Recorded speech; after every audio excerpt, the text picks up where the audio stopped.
비가 내리는 날이면 늘 그 사람 생각이 납니다. 다시는 볼 수 없으리라 믿었던 그 얼굴이 오늘 이렇게 제 눈앞에 나타나고야 말았습니다. 가슴은 미친 듯 뛰고 손끝은 떨렸습니다. 어떻게 이 먼 고향 마을까지 그분이 절 찾아온 걸까요? 빗물에 젖은 어깨, 고요히 고개를 숙이고 앉아있던 그 모습. 나는 믿을 수 없었습니다. 마치 시간이 멈춘 듯 멀리서 바라만 볼 뿐이었지요. 그 순간 내 심장은 과거로, 아주 오래전 그 봄날로 달려갔습니다. 이야기를 시작하기 전에 먼저 고백하고 싶습니다. 이 비가 내 인생의 기쁨이자 슬픔이었던 그 사람을 다시 불러내고 있다는 것을요. 그 봄날의 기억, 그 모든 날들을 지금부터 천천히 들려드리겠습니다. 꽃이 만발한 골목마다 설렘이 흐르고 벚꽃이 바람에 흩날리던 시절. 저는 중학교를 졸업하고 부모님을 도와 논에서 일하다가 큰 이모를 따라 서울로 올라왔습니다. 서울은 제게 설렘이자 두려움이었고 삶을 바꿀 새로운 시작이었지요. 큰 이모의 소개로 저는 대궐처럼 큰 집의 입주 가정부로 들어가게 되었습니다. 집안에는 50대의 주인 아저씨, 까다로운 사모님, 그리고 늦둥이 초등학교 여식이 있었습니다. 아침마다 밥을 하고 하루 종일 청소와 빨래를 하며 눈치와 긴장 속에서 하루하루를 버텨야 했습니다. 제가 만든 반찬은 번번이 맛이 없다는 소리를 들어야 했습니다. 이렇게 음식을 못하는 사람이 들어와서 큰일이야 라며 주인 아저씨는 혀를 차곤 했지요. 어린 제겐 세상 가장 큰 모욕이었고 밥 한 숟가락조차 목에 걸리던 시절이었습니다. 그러던 어느 날 시장에서 저와 비슷한 또래의 소녀를 만났습니다. 그녀도 시골에서 갓 올라와 가정부로 살고 있었지요. 우리는 금세 친구가 되었습니다. 같은 외로움과 고단함을 나눌 수 있다는 사실만으로도 제 마음은 따뜻해졌습니다. 친구의 집은 크진 않았지만 따뜻했습니다. 친구는 우리 집 주인 아들이 가끔 오는데 선생님이셔라며 이야기했지요. 그때는 대수롭지 않게 흘려들었습니다.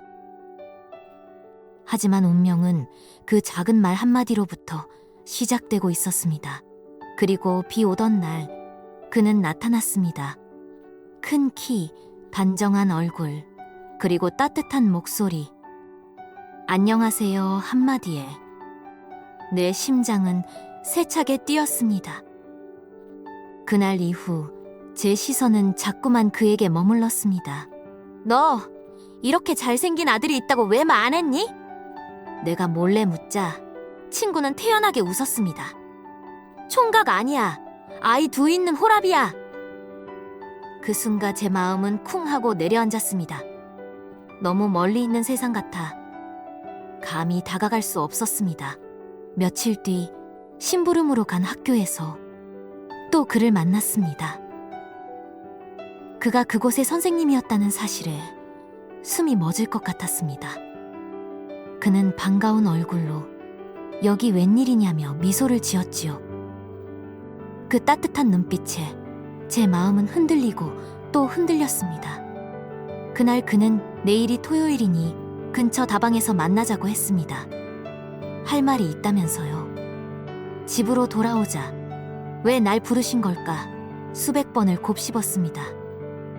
설렘과 두려움이 엉켜 밤새 잠을 이루지 못했습니다. 다음 날 다방에서 마주한 그는 뜻밖의 제안을 했습니다. 홀로 아이 둘을 키우는 집에 가정부로 와줄 수 있겠냐는 것이었습니다. 정직한 눈빛으로 제게 손을 내미는 듯한 그의 말에 제 심장은 더 세차게 뛰었습니다. 밤새 이불을 끌어안고 고민했습니다. 아직 어린 내가 호라비 집에 들어가 아이들을 돌본다는 것, 너무나 벅찬 일이었습니다. 그러나 그의 진심 어린 표정이 마음속에서 떠나질 않았습니다. 한 달을 고민한 끝에 나는 그의 집으로 들어가기로 했습니다. 친구에게 털어놓자 그녀는 아쉬운 미소로 자주 놀러와라며 제 손을 꼭 잡아주었습니다. 그 순간 제 삶은 또 다른 길로 접어들고 있었습니다. 그 집의 문을 열자 아이들이 환하게 달려왔습니다. 해맑은 웃음 속에서 제 두려움은 조금씩 사라졌습니다.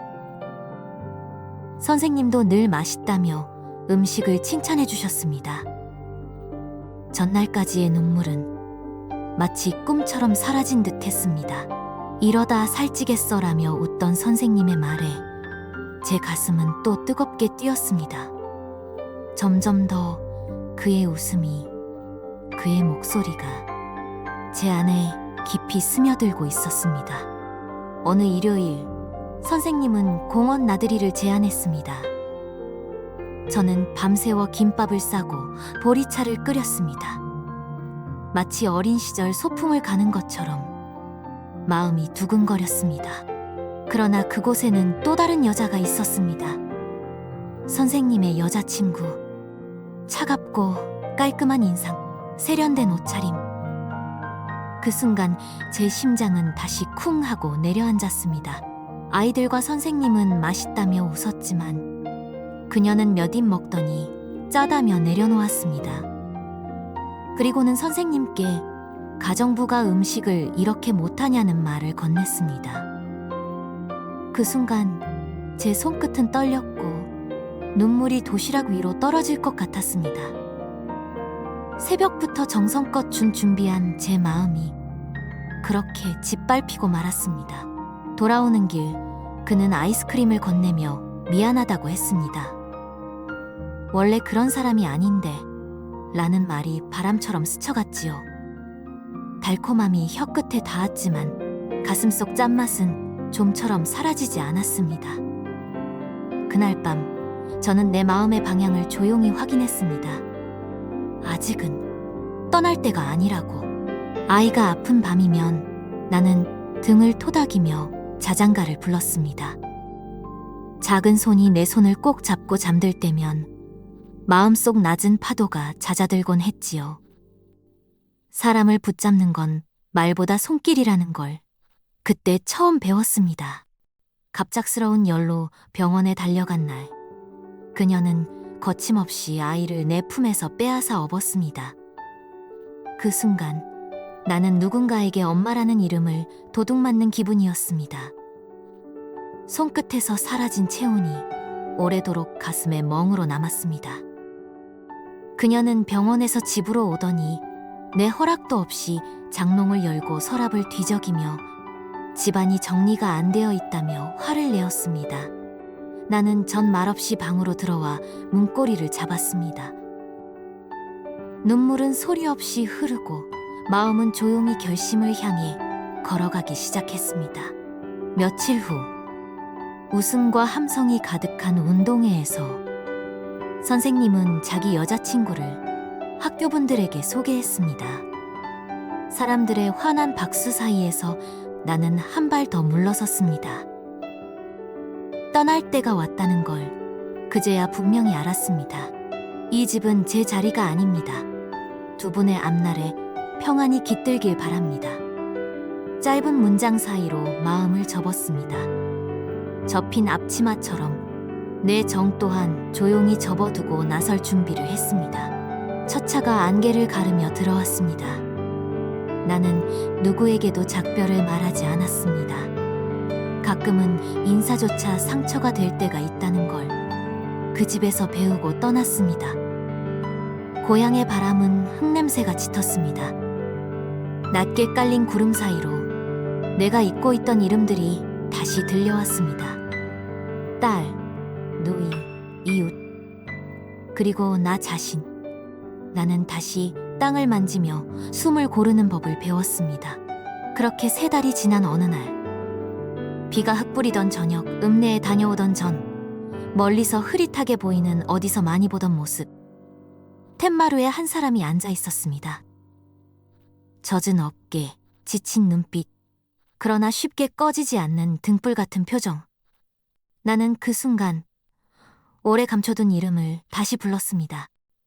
선생님, 우산 끝에서 떨어지는 물방울처럼 말들이 목 끝에서 맺혔다 흘렀습니다. 묻고 싶은 것이 많았지만 묻지 않아도 알 수 있는 마음이 먼저 도착했습니다. 비는 여전히 내리고 우리는 그대로 서 있었습니다. 그는 말했습니다. 옆집 친구에게서 주소를 들었어. 많이 보고 싶었어. 그 말에서 미안함과 감사, 그리고 오래된 그리움이 한꺼번에 흘러나왔습니다. 나는 작은 고개 끄덕임으로 대답했습니다. 네, 잘 지내셨어요? 우리는 지나온 시간을 조심스레 더듬었습니다. 내가 떠난 뒤 아이들이 얼마나 자랐는지, 당신의 하루는 얼마나 바빴는지, 한참을 듣고 나니 내 마음의 빈자리가 서서히 사람의 목소리로 채워졌습니다. 시간은 멀어지지만 기억은 가까워졌습니다. 작은 배려 하나, 따뜻한 말 한마디가 마음을 살리는 법을 우리는 함께 배웠지요. 그날의 상처는 여전했지만 그 위로 새살처럼 돋아나는 이해가 있었습니다. 비가 오면 생각나는 그 사람, 나의 젊음과 눈물, 그리고 아직 끝나지 않은 이야기의 이름. 오늘 우리는 같은 처마 아래 섰습니다. 다음 장마가 올 때 이 마음이 어디에 서 있을지, 그 답은 아마 우리 둘이 함께 써내려 가겠지요. 긴 영상 봐주셔서 감사합니다. 구독과 좋아요는 사랑입니다. 다음엔 더 좋은 영상으로 찾아뵙겠습니다. 노을빛 라디오.